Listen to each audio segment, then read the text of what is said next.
You can now get our Ableton Live 9 instructional DVD series. Check out this preview.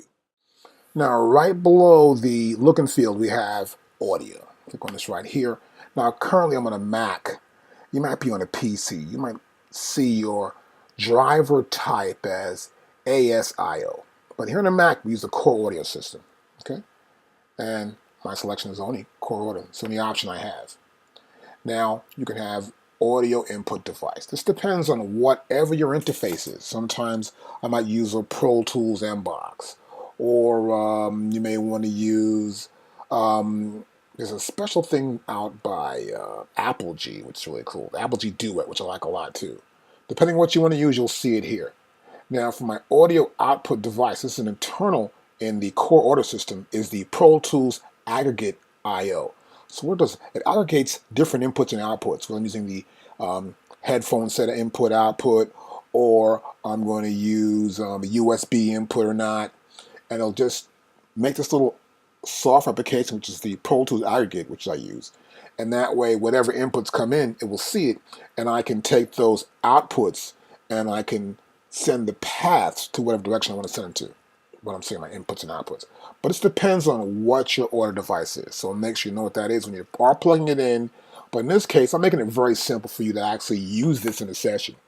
And what makes it really simple is that it's core audio for the Mac. So here, when it goes to, it says audio input device, I can go right here. I can select the built-in mic input. I can just go input or my aggregate I/O. Now here in this case, I'm just going to go to use the built-in input. So I can go here, select built-in input, and I've got it.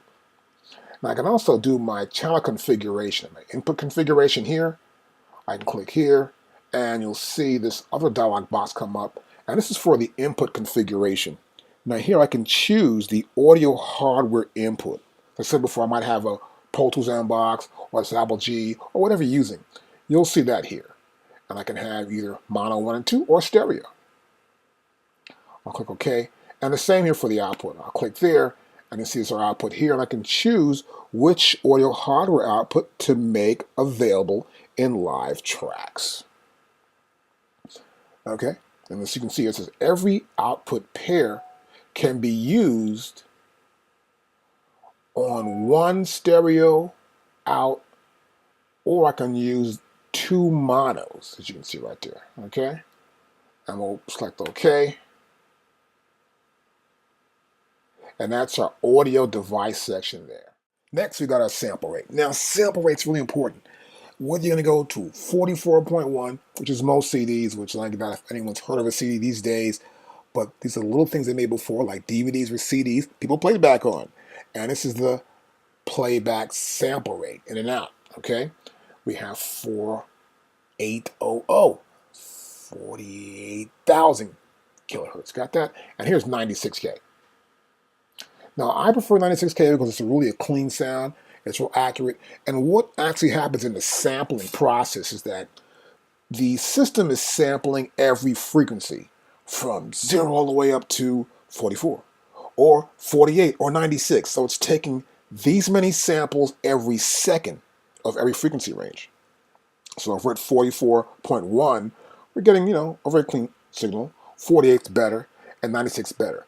But the bigger and larger the sample rate, the larger the file, because it's taking more and more samples.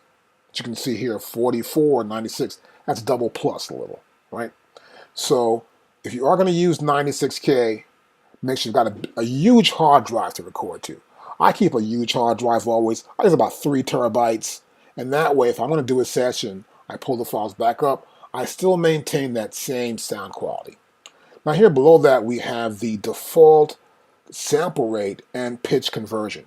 And it's important to keep this high because you want to make sure that when you are using live with a particular sound to put a vocal in or something, or if you've got this loop beat you got and it's 96K and it's converted to that level, you want to be able to make sure that the pitch conversion will remain the same. Because sometimes in the software I can change the pitch of any sound. That's our sample rate.